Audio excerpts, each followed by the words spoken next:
بسم الله الرحمن الرحيم القارعة O'z dahshatlari ila odamlar qalbini qattiq qoquvchi qiyomat yaqindir. mal qari'a O'sha qattiq qoquvchi nima? va ma adraka mal qari'a Uning nimaligini qayerdan bilasiz? yawma yakunu an-nasu kal farashil mabthuth U kuni odamlar ko'pligi va to'zib tarqalishi jihatidan xuddi atrofga to'zg'igan parvonalarga, o'zini o'tga uradigan kapalaklarga o'xshab qoladi.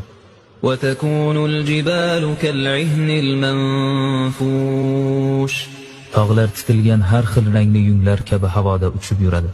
فأما من ثقلت موازينه فهو في عيشة راضية U kuni kimning yaxshi amallari tarozida og'ir bossa, u jannatda hamma rozi bo'ladigan hayotda bo'ladi.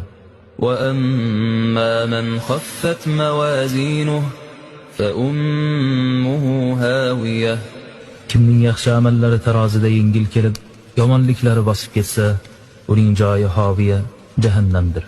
وما أدراك ما هي Ey payg'ambar, hoviya nimaligini bilasizmi?